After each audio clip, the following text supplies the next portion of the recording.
His cognitive therapy was loaded with counter-introjection. Back. Yeah, statement. And this Counter-Projection. counter-projection. Yes. Oh, that's why. Maybe I said introjection, I meant counter-projection. Well, let's see. I'll have to be here next week. I'll be back in a couple of weeks.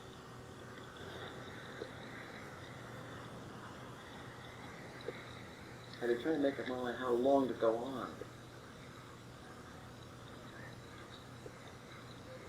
And I thought I would have exhausted myself and perhaps yourselves by the end of March, I thought. We would have straightened everything out by then.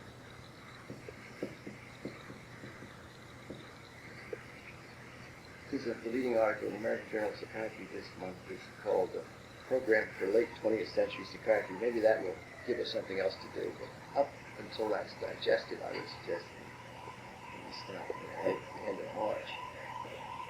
Unless you have something else you want to do.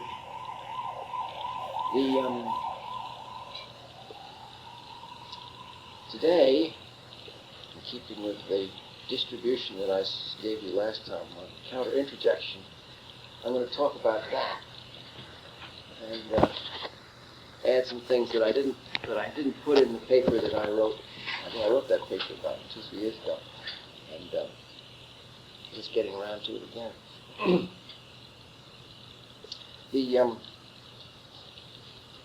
The idea of counter-introjection was suggested by a former chief resident on the day hospital, Jim Longcoat, who said that there ought to be some way of dealing with introjective quarrels. And I don't know whether he said it first or I said it first, but he may have said it first, and so I'll mention him. At some other time, perhaps the same time, I was realizing that when I had successfully counter-projected heavily paranoid patients, they very often, sometimes quite dramatically, went into depressions.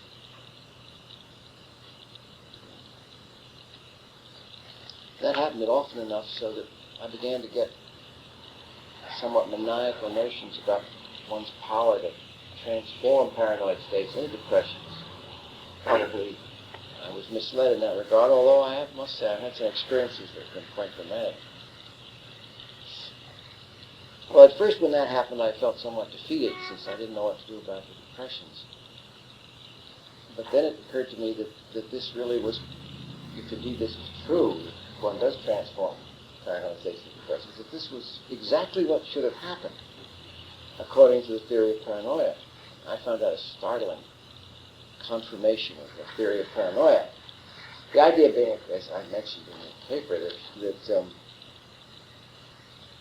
if the projection was a product of the ego's failure to contain, in relatively more normal ways, the projections, if, in other words, the material was ejected from the patient, seen as outside, because of the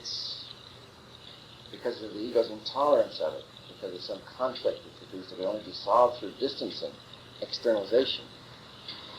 Then, if counter-projection did what I said it did, which was to share the rage toward the projections,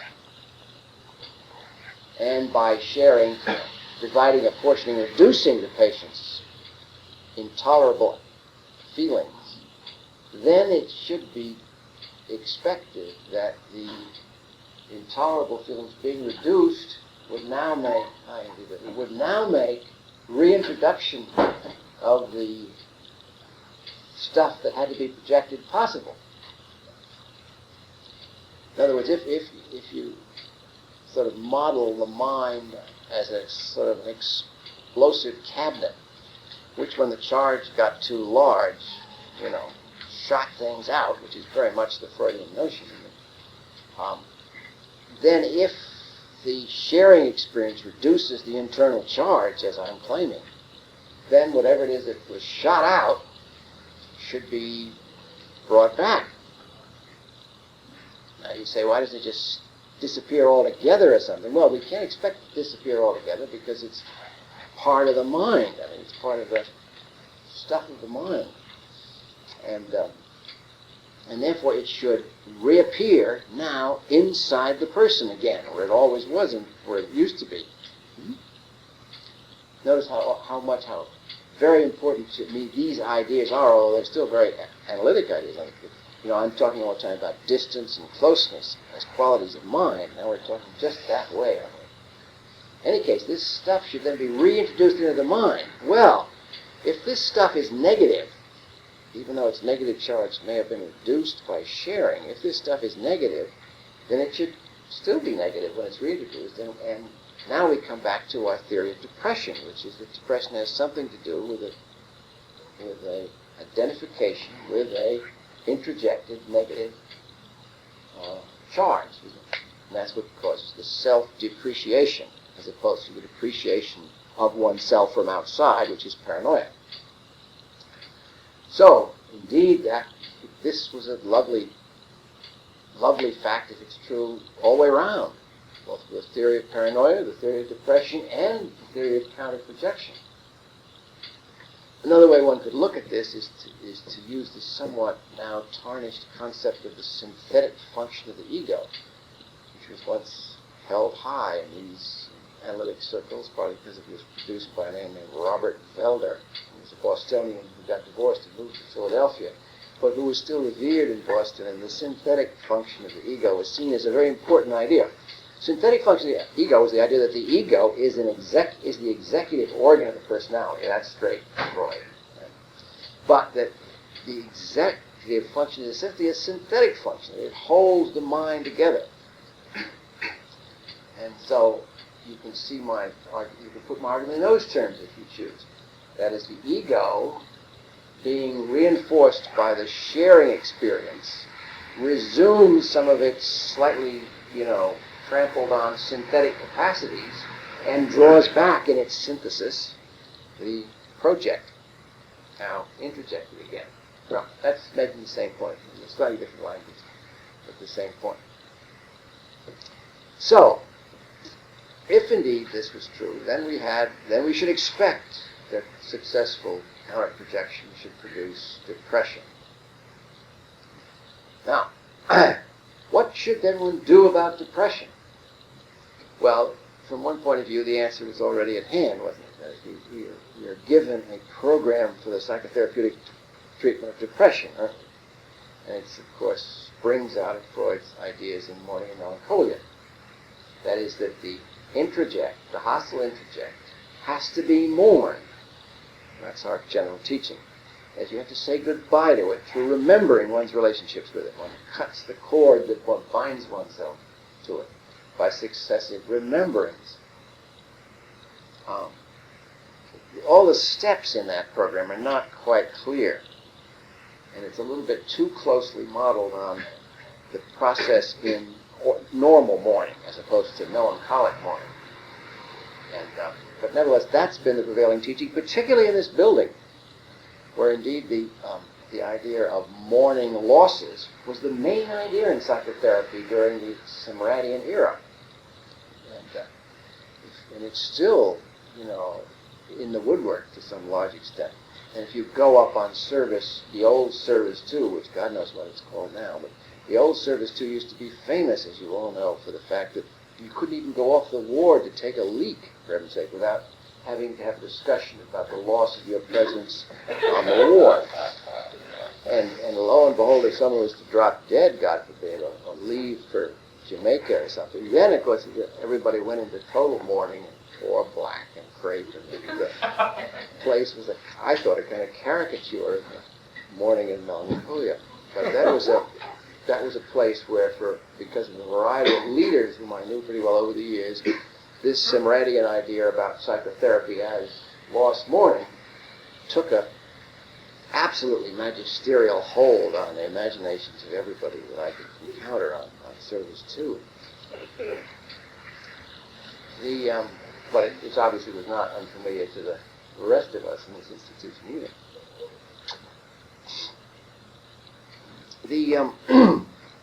The trouble with that idea, though, as I say, is twofold. I don't mean it doesn't play a part, it's very important, but as an conclusive account of the treatment of depression, it falls down badly. One of the reasons is that it doesn't altogether make sense in the first place. You remember the argument that Freud developed in Mourning and Melancholia was based upon 2 or 3 clinical observations, particularly one clinical observation. That is the observation that depressed patients sometimes, by no means invariably, sometimes accuse themselves of the very charge that one should have thought they would have brought against the lost object.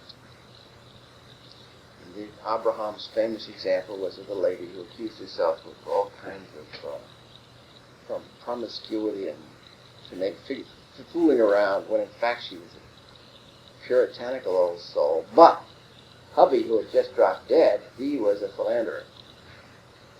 And after a series of similar observations collected, the very interesting, puzzle came up. How come these people are accusing themselves not of what's the matter with them, but of what somebody had? Well, we talked about this somewhat before. Well, out of it came, of course, the idea of introjection, and the idea of holding on to the lost object by identification. And this, of course, was intensely interesting to Freud, because he was always puzzled by the fact of suicide. He always felt it was something one had to explain. I find that somewhat puzzling myself, personally. Psychologically, suicide has never seemed to me a very difficult idea to explain. I mean, one has to only look at the conditions of average human life to find suicide immensely obvious as an option. I belong to the Nietzschean school, which explains that one of the principal reasons that people continue living is that they have the option of suicide. It's a sort of door out. But Freud did not feel that way for some reason. And so he thought it was really a great puzzle how people could kill themselves. And a lot of Freud's thought can be understood in terms of efforts to conceptualize suicide. For example, his final formulation of the instincts as eros versus thanatos, life versus death, is in part, certainly, a contribution to the understanding of suicide. But one of the things that was appealing about the concept of introjection to Freud was that it gave him, as I say, an explanation, another explanation for suicide. That is, the reason you kill yourself is to get rid of this malignant person that has occupied you since the decease of hubby or whoever. Huh? And it's a way of killing the other in oneself. It's really not an altogether convincing idea, but it's an interesting one. And certainly the clinical phenomenon of self-depreciation on the model of the lost object is incontestable in many cases. So that if you see the melancholic process as a succession of steps to hold on to the lost object, starting with denial, going on through introjection to perhaps suicide, if you see that sequence, as you often can see it, as a clinical reality, then the relationship between loss and depression is firmly established. Nevertheless, the difficulties, however, begin to pile up as soon as one accepts the fact that not all depression is secondary to loss. And even if you formulate depressions around the concept of loss, conceiving that something else was lost, even though nobody died, or something of that kind, you're having more and more trouble. And some of you have no doubt read Edward Beburn's famous paper on depression as helplessness, as opposed to mourning and melancholia notion. So that other competing models of this quickly come into the analytic literature, or not so quickly, but come into the analytic literature.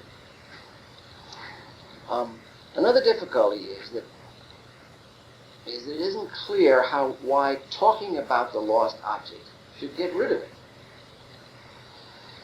Here, of course, the model is Freud's original model from studies on hysteria, the idea that things can be brought to consciousness, something to be done about them. I hope I've shaken your confidence in that by now. I tried most forcibly to shake it. You remember when I said that bringing a conflict to consciousness didn't necessarily resolve it. It only might make it more painful. and that only in very special clinical situations, in which the best examples, I think, are what we call roughly hysteria, does that seem to have a power, that formula. But here again, the hope was that by remembering the lost object in detail, one would break one's contact with it. There are examples of that in clinical experience, but I think they're much more obvious in so-called normal mourning than they are in melancholic mourning.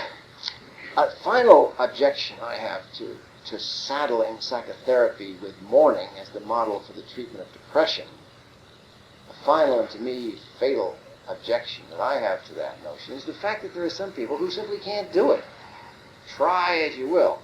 And I feel particularly privileged to have observed this experiment extensively in this building over about 20 years. So I speak of what I know. As I say, as I mentioned up on service 2, you couldn't go to the bathroom without somebody essentially trying out that theory of psychotherapy on you. And that, of course, didn't make much difference. But when you saw it being tried on patients, year after year after year, without which very little result, in some cases good results, you begin to have to wonder about it. And one of the things that, David? I'm sorry, I was gesturing to Lisa about this.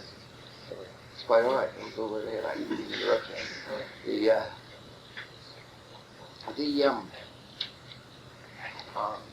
The other difficulty is I think the failure of this way of dealing with depression comes out of, I think, the fact that there is in fact no one to mourn the lost object. Now, as we have a patient, we have a named patient, as they like to say. We have a named patient. But in fact, there's no one inside the patient. I feel like I'm overhearing something I can't quite understand. Yeah, if that's all right. Good. All right. You can send notes back and forth. It's the more conventional way of communicating in class. It's all right. No. Welcome interruption. Gripping narrative, I'm sure, is such as to keep your mind on nothing else.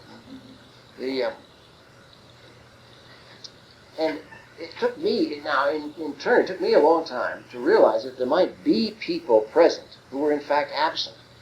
And it really wasn't until it dawned upon my thick skull that the reason existential psychiatry was called existential was it was about existence, and of course, pathologically, about non-existence, and that there might be non-existent people. I don't ask you to draw your own conclusions as to why it would take a person a long time to figure that out. But in fact, I think it takes a lot of us a long time to figure it out.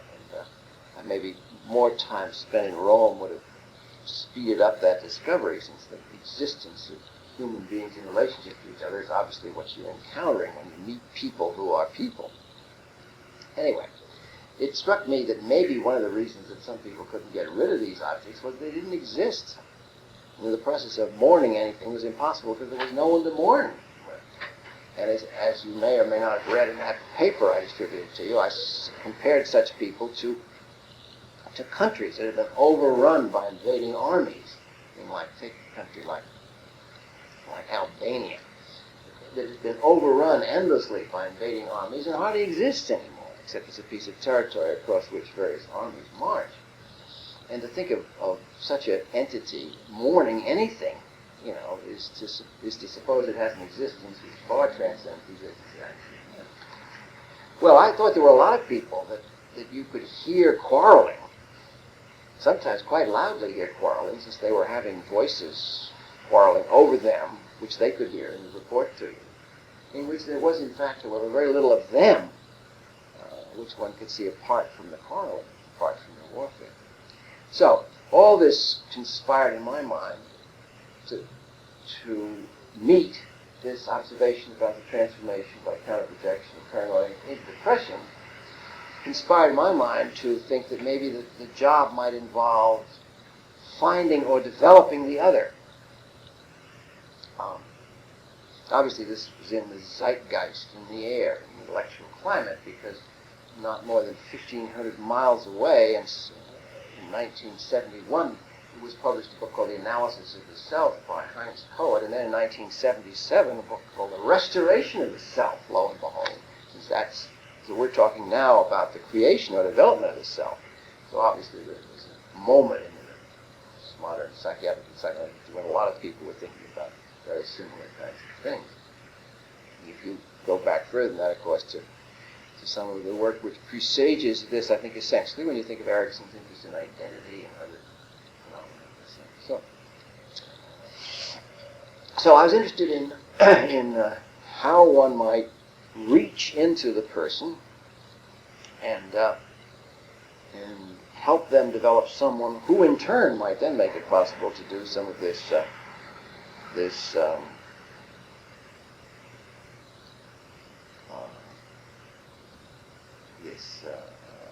morning work on the psychotherapy of depression.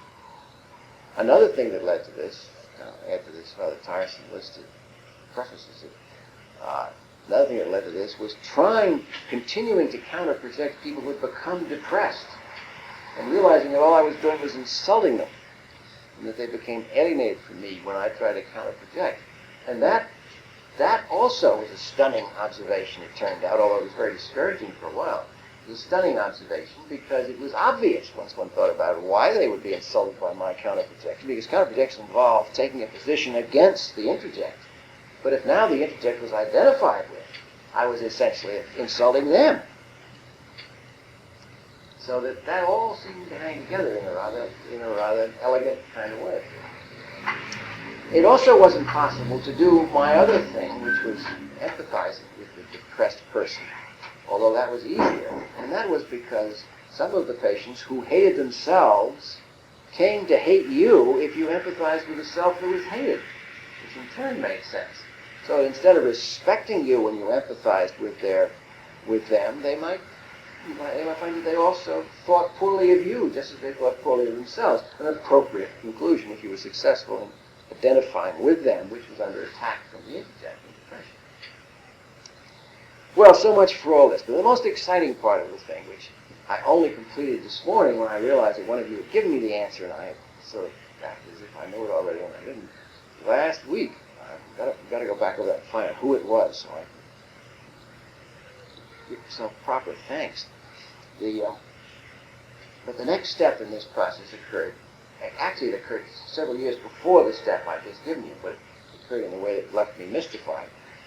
I picked up a book in a bookstore, appropriately enough, called by an English philosopher named Austin, called How to Do Things with Words. I picked the book up since I was a psychotherapist and was always trying to do things with words, and I thought that would be an appropriate book for me to read. So it would only cost about $1.75, so I took it home with me. A small paperback book that you can still buy in the same bookstore. And it turned out this philosopher whom I never heard of was a very famous erudite, very somewhat precious Cambridge Don, who had quite a reputation in his Don, not Don Juan, but Don, teacher Don. And this gentleman had written a book about a form of speech which he called performatives. Well, I read the book and didn't understand it at all. I knew it was interesting. I knew there was something there somewhere. But God, if you could find it. And at least I couldn't find it. I asked a few people, they didn't enlighten me much more. But I remembered it, that there was something in there. And so, and in the conjunctions of thought, which I hope you will have many experiences of in your life too, when I was struggling with how you would bring the self to birth in this depressive condition, I thought for some reason of Austin's book on performatives. And that was, obviously my mind was working somewhere in a much better form than the one I'm familiar with in the conscious state. And so I went back and I read the book and I figured out what performatives were. Well, performatives are a form of speech in which something is accomplished simply by uttering it. That's to be distinguished from imperative. An imperative is where I perform an act by telling you to do something. The most famous psychiatric example is the fundamental rule of psychoanalysis. Say whatever comes to mind. Then you go to work. Right? I don't do very much, but you go to work. That's an imperative. But in a performative, the performance is elicited simply by uttering the speech. And there are many, many examples. And the whole book is full of them. And he runs up and down these little performative streets for about 200 pages doing little tricks with these performatives. Some of them are obvious. The best known, the most, I won't say popular, the most used is, I pronounce you man and wife. Mm-hmm.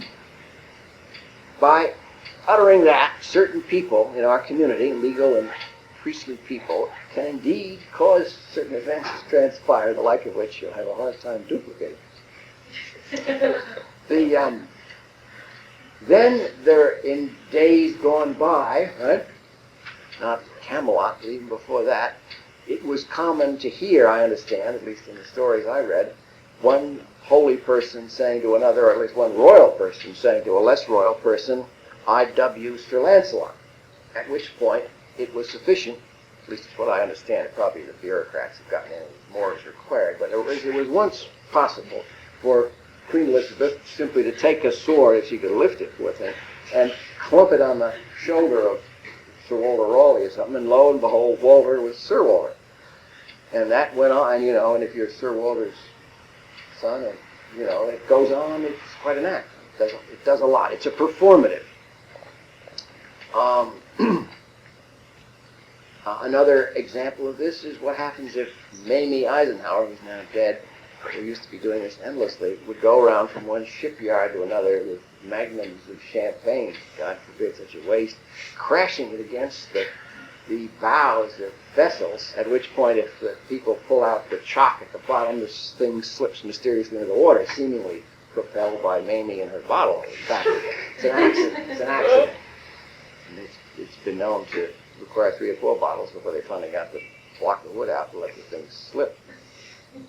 And that, of course, the result of that is that this ton of 20,000, 30,000 tons of steel is now known as the Mamie Eisenhower aircraft carrier, whatever the hell inside the name. So, christening. You go on and on and on. Examples of this kind. Now, it occurred to me that something not quite the same, but something similar occurs when I tell you that I love you, or that I admire you. That creates a state, which if it doesn't have quite the same significance as christening, knighting, or marrying you, nevertheless carries with it, by its utterance, certain power. And this chapter could be called Admiration, if you want another heading, and if you didn't like the kind of, like, utterly, impossible language like Counter-Introjection instead. It could be called Admiration. And there's another thing that fed into this for me. One of my father's multiple heroes, most of whom were diseased, power-crazy people like Napoleon. One of them was Otto von Bismarck, who was somewhat less diseased, but nevertheless, not the kind of person you'd have to suffer.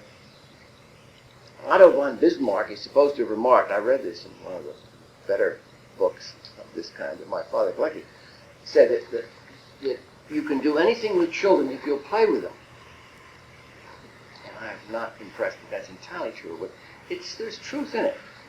And as I thought about that over the years of our adult work, since I didn't work much with children, I discovered, to my surprise somewhat, that you can do almost anything with adults if you admire them. So that was one of the first places where I began to wonder about this phenomenon, admiration. For a long time, the development of my thoughts on that was shut off by the fact that it was perfectly plain that if you came within 300 miles even of the Boston Psychoanalytic Institute on Commonwealth Avenue, that you could smell, even at that distance, with my nose, which is fully equipped, you could smell the fact that you should not admire anybody, if you're going to treat them. That was strictly revolt. That shut off a little bit the development of my thoughts about admiration. David? But anyway, running against that tide was this, in this case, heavier tide, which told me that there was something here in this I admire, or in these performative statements that might be very, very powerful indeed. Another thing that helped me along was reading Cohen and his accounts of the development of the idealizing transference. And although he was very, very loath to admit it in his book, it was obvious to anybody, I really think very obvious to anybody who wants to read him carefully, that what he was recommending in the development of for the development of self-object transferences was a willingness on the therapist's part to admire, to idealize the patient. It was another stream entering into this, now it seems to me almost a river. Well, come back to performatives. Right away you say to yourself, now even if you aren't within that distance, if we are the psychoanalytic institute and you mustn't admire anybody, right away you see a reason not to pay any attention to performatives in psychotherapy. Because if you look at all the examples I gave you, from Mamie Eisenhower on back to the Justice of the Peace, they all involve somebody with special functions. Royalty, legal figures, ex-presidents' wives, a host of individuals, all of whom have special powers which in one way or another give them this knighting, marrying, christening, or whatever power. And it wasn't until last week that little logjam was broken for me. And I said, somewhat offhandedly, I thought, to you, you did it. I said, what is it? Is there a power that doctors have, or psychotherapists, helping healing types have, that would be performative? And somebody, I'm trying to remember who it was, maybe it was everybody, shot back at me in the way that you have of making teachers feel stupid. One of the protections that God knows is necessary in being educated. He shot back the answer, of course, obviously, that is, we are supposed to know what health is, and humanness. So there was the area of our performative capacity. We do not marry, we do not knight, we do not christen, but we tell people who's well. And if you say to yourself, well, in this existential age, everybody is sick and everybody is well, and I take myself out of the diagnostic business, still, when you cut through what in that case is horseshit in my experience, and acknowledge the fact that nobody does this work without some sense of where the tissue is diseased and where it isn't, you've then given yourself, and certainly the patients give you because they come to you because they think you know the difference, you've given yourself at least the property of naming health. Well, then there occurred to me, after last week, that this is absolutely fundamental to the whole medical business, obviously, and that we're doing it all the time. And that the surgeon who cuts away healthy tissue from cancer or infection, right, is essentially doing what I mean by counter-introjection. He's essentially allowing something to be sequestered, protected. He may grow, nourish, develop it, whatever, when it gets free from, in this case, the introjective criticisms, downputtings, or whatever has been going on. So that when one says to the patient, that's a lovely part of you, right? You are essentially, now we move along a little bit, we are now exercising the invasive quality of mind. We are exercising the invasive quality of mind, the capacity of my mind to reach into your mind and pick out a part and pat it, so to speak. Right? Warm it up a little, right? We are now using the invasive property of mind to cultivate, if you like, to support. In this case, we don't use the hand and the knife for surgical expertise, but we use instead our loving words, if you like, to make that invasive route. Well, I thought that was good too, because all through these efforts of mine, I've been trying to find parallels to the language, that is, things about the mind which parallel the language. And now, having made the invasive quality of mind most of the time sound bad, appropriately enough, since we come upon it as a transference phenomenon, as a way in which we malignantly destroy each other, right? I now find that, like all bad things, they have a good side, and that this very invasiveness, in turn, might be used to rescue parts of the mind which have been invaded by other parts of other minds. That seemed to me exciting. It also made sense and did something for us that I'm at the moment anyway carried away with, so bear with me, and that is that it essentially armed us. And instead of having simply to talk about things or point at them or wait for something to happen, instead of, in other words, having the hope that somehow reason would triumph in an irrational world, the most unlikely outcome, seems to me, which was the Freudian expectation, or the Freudian hope, and which grounds in part his pessimism, I think, that with mouth cancer. Instead of being helpless, because we know the malignant forces are out there distorting the patient, we now have a force of the same kind, right, involving mental invasiveness, that now could be used to counter the forces of invasiveness. Well, you see, I'm quite carried away with it. But it all comes down to admiration and finding a place for admiration in the general context of psychotherapeutic work.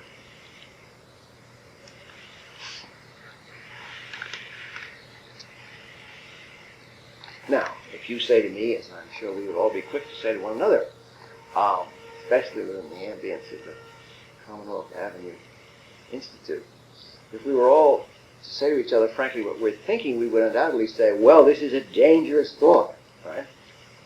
Which is good news, because if it isn't a dangerous thought, who wants it? I mean, for one thing. But this is a dangerous thought for obvious reasons.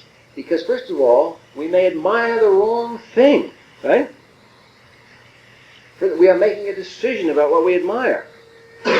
Now, this objection we dismiss out of hand, because, of course, that's inevitable. And the whole practice of medicine involves that possible mistake. I can prescribe the wrong medicine. In fact, most of us do, a considerable portion of the time. That's a well-known fact. Huh? So, we don't dismiss this because we might prescribe the wrong medicine. We only hope that the practitioner is somewhat better informed, right? Furthermore, and this objection will be even more exciting, that by admiring the patient, we may overheat the transference. Answer that is, of course we will sometimes overheat them. And again, we come back to our analogy with general medicine. We say not only do we sometimes prescribe the wrong drug, we often give the wrong dose, right? And I understand something between 40 and 50% admissions to central city university hospitals are due to the poor physicians who are always blamed in the boondocks giving the wrong dose of the medicines. Not at all surprising, since nobody can figure out what the right dose is, even in the inner city, right? In any case, send them back probably half the time with the wrong dose. Anyway, so that the matter of mismedication and wrong dose of medication, which are the charges which essentially brought against admiration too, is nothing more than the general problem of medical practice. And so we can dismiss both out of hand. We have to conclude, though, with a somewhat somber, although exciting conclusion, I think, that any effective psychotherapy is bound to be dangerous. Huh? And anybody who doesn't believe that can practice long enough and find out that people have managed, believe it or not, to kill themselves with aspirin. Something that always seems to me, wildly unlikely. By the time you'd swallowed enough of them, right, to cause yourself that severe damage, they would have come out the other end. Huh? But apparently not. And you can actually do yourself in with aspirin. And lest you think that I'm carrying a principle too far, there are people who have killed themselves with water. So that you see my general principle, that there's no effective treatment. I'm not suggesting that water isn't effective, but there's no effective treatment that isn't to some significant extent dangerous. And indeed, if you found a treatment that was harmless, you would probably also find that it was ineffective.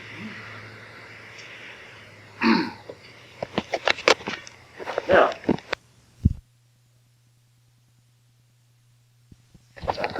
vacation for a few days. Not that I need that excuse. But now, there are two things about this that are, it seems to me, very surprising, interesting. One is that the invasive property of mind, which I've been talking about ad nauseum, the invasive property of mind has many faces, or clothing, you might say. But one of the clothings of the invasive property of mind turns out to be admiration. Now that seems to be a really nice conclusion. Simple, elegant, somehow persuasive, right? And brings that powerful drug, admiration, to us on a silver platter, you might say, maybe a gold platter. That we would be freed to admire, right, would seem to me a gift of great price. Now, you look at me again, disparagingly, and you say, well, what else is new? Carl Rogers recommended in psychotherapy unconditional positive regard. Well, there's a lot to be said for that. The trouble is, he applied it, like all the sectarian people, across the board. Right? So it wasn't a prescription at all. It's like saying that everybody that comes into my office has to take digitalis. Right? Anybody that was found practicing that way would obviously not know what they were doing. Right?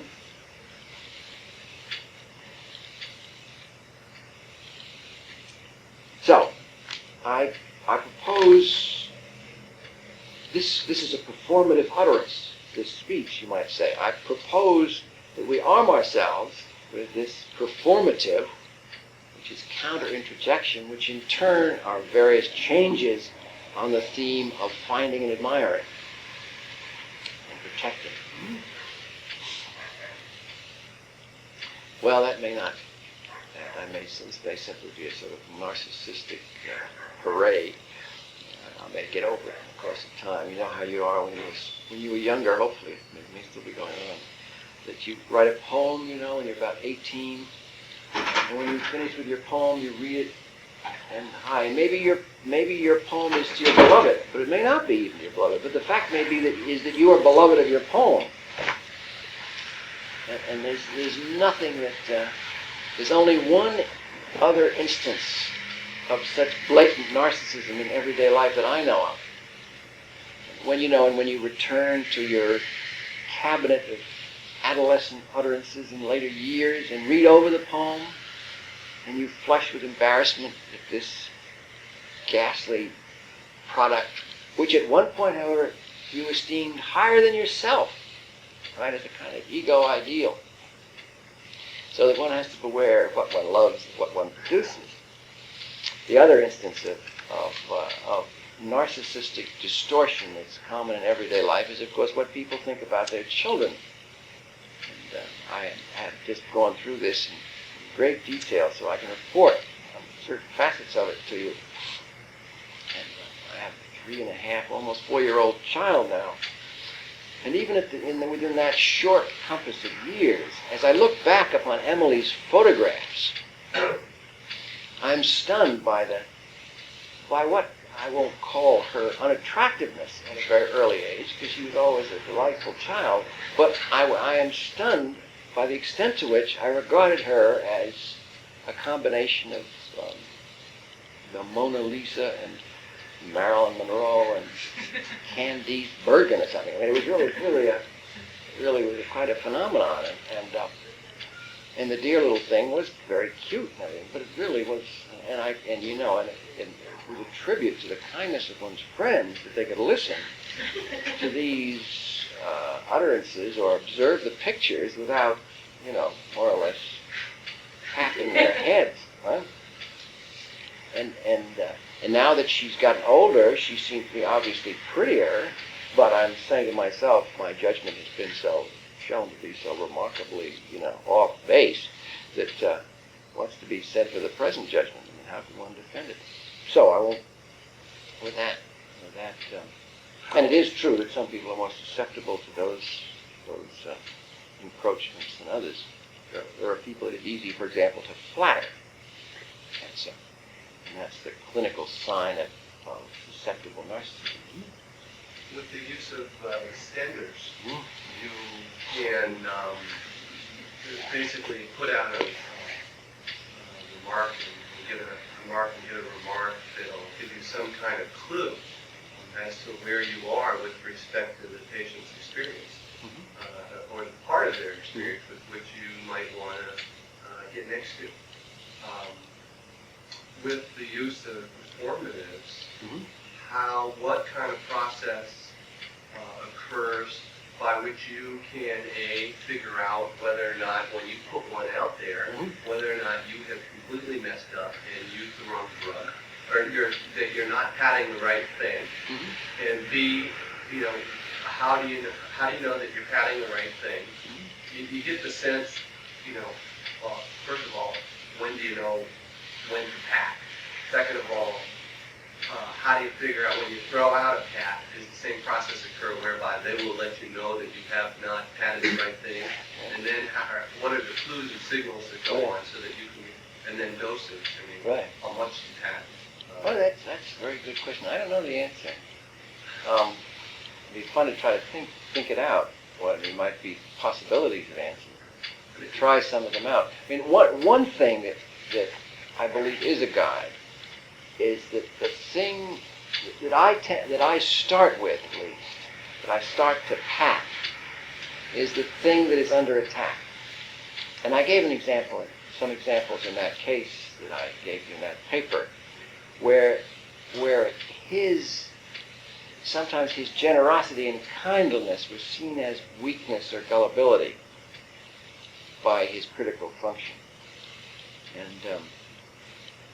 And so that when the patient, and this goes on a lot in everyday clinical exchanges, when the patient says something like, makes a self-critical remark, as patients often do, even undepressed patients, makes a self-critical remark, you are there being given a hint as to what might be performatively handled.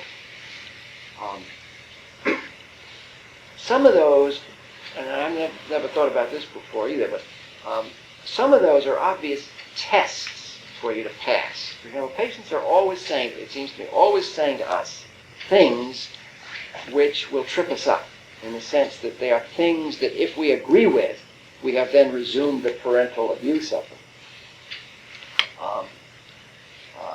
And they can be very tricky in the sense that they can present what looks like an airtight case for their own erroneousness.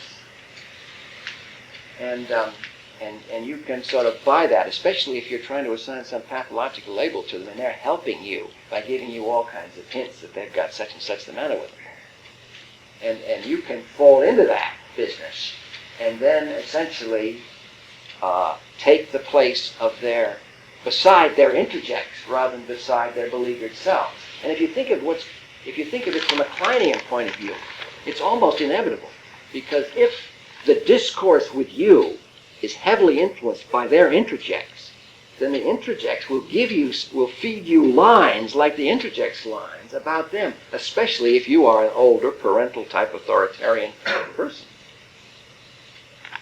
So that my one thing that I feel some confidence in relation to David's question is that if you find yourself drawn into a critical stance, or if you hear self-critical comments, listen very carefully for what the object of that criticism is, and then see if you can't see it in a different light.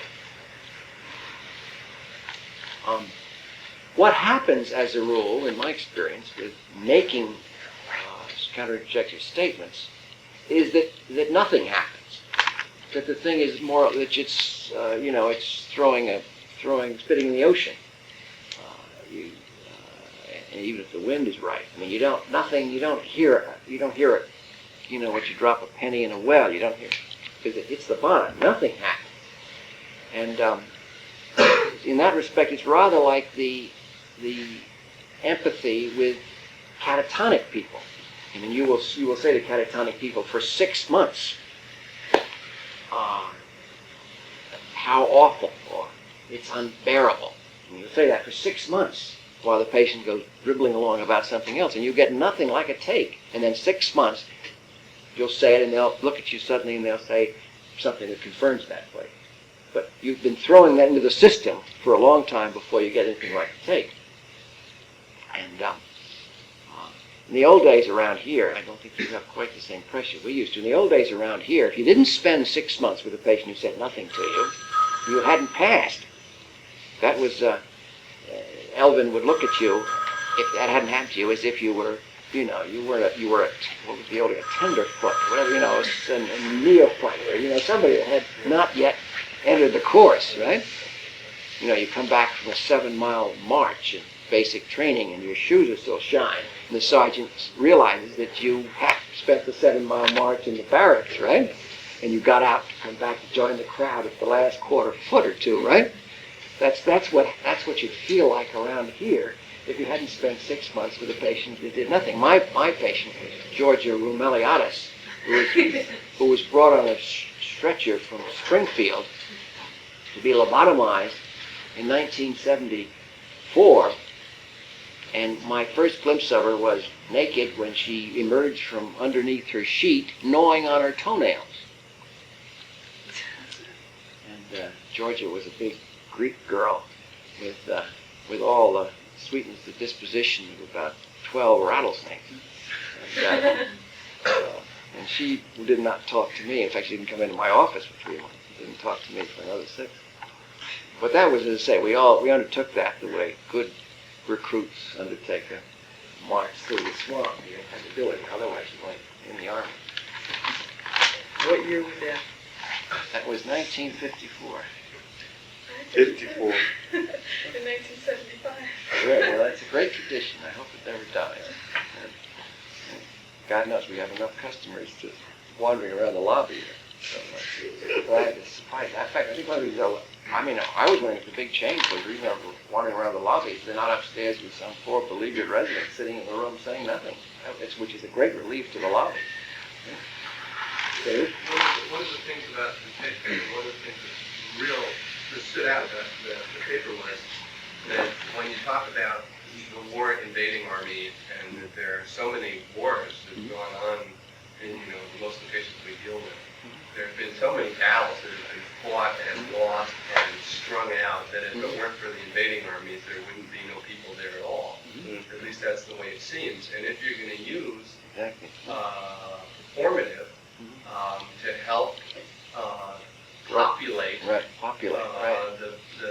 barren terrain, then if there is some part of the population that somehow has found themselves in cold storage, right, underground or up in the hills, or up in the hills, and the question is do you go with the performative to some of the battles that are raging that you can sort of sense out that are going on and sort of pat there and not know what's happening, or do you go to the sort of fields and air raid shelters and put in your 2 cents there?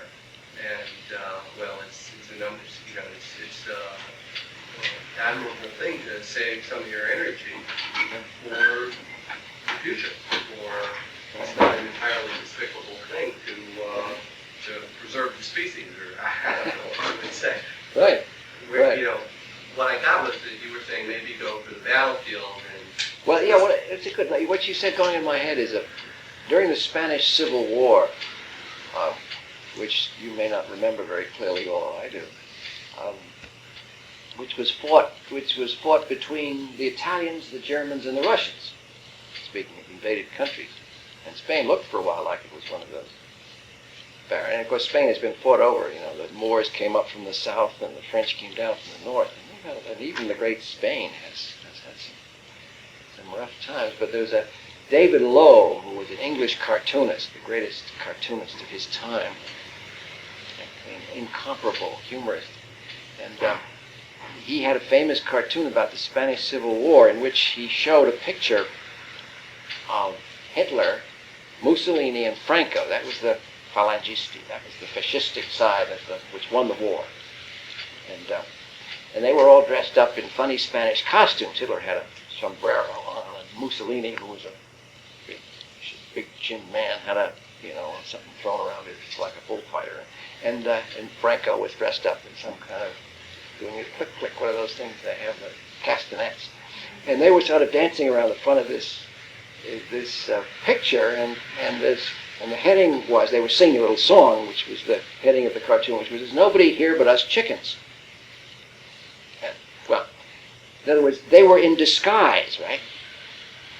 Well, my association is that very often what you will hear from the person is in disguise.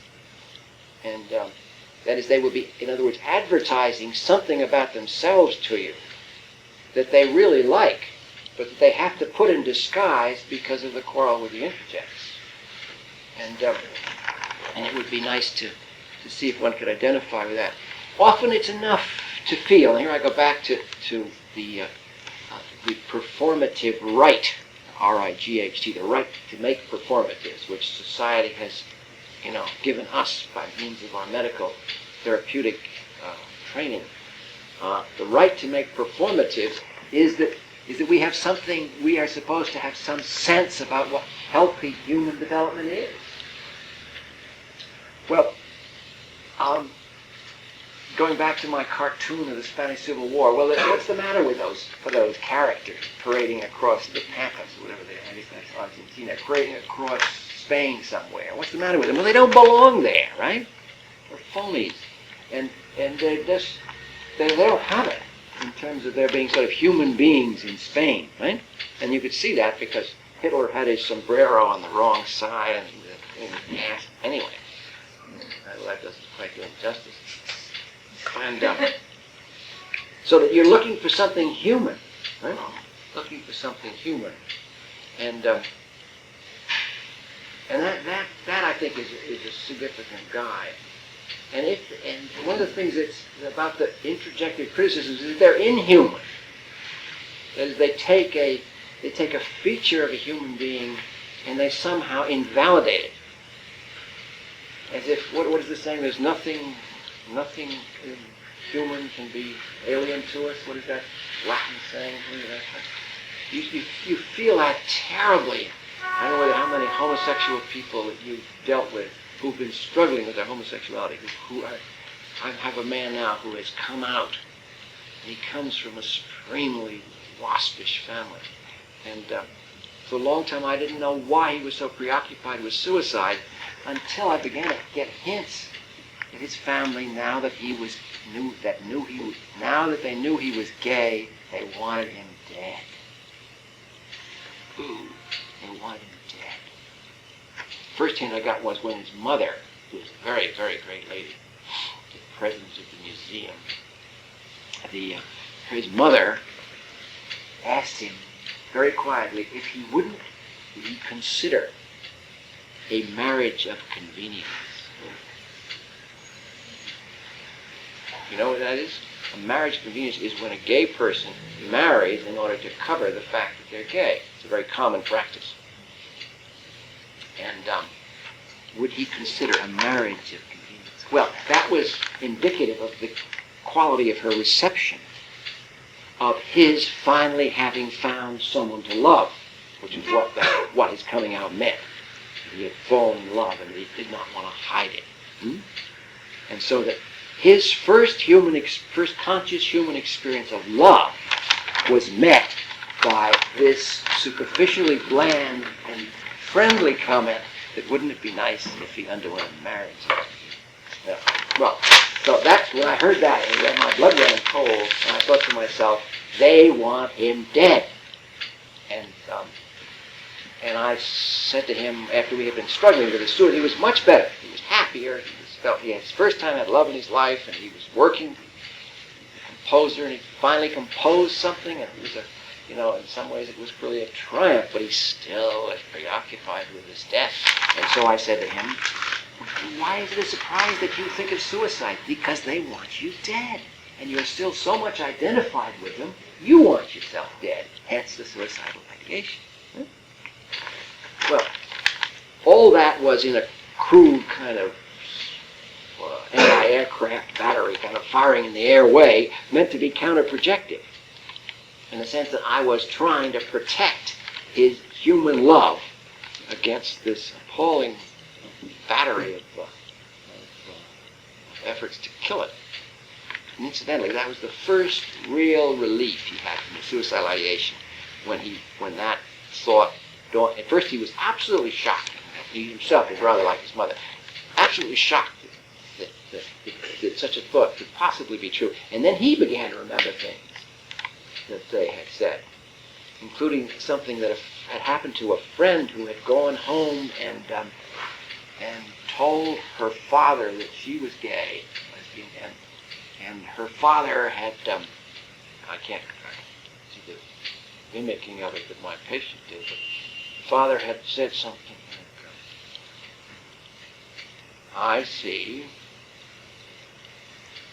And then there was a polite conversation, the subject was changed, and then she kept pressing, she said, first of all, how do you feel about it, Dad? And then it had some more Grex, and she said, how do you feel about it, Dad? And he had turned to her and he said, I want it. So, and there were other examples.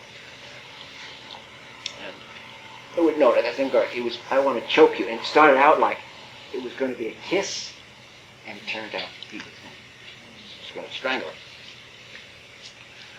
So that's the power of the introjection, somewhat more forcible manner, perhaps, than ordinarily used with. Well, that's enough for today. I'll see you in a couple of weeks. Not going to be the next week. I'm going down to the seashore.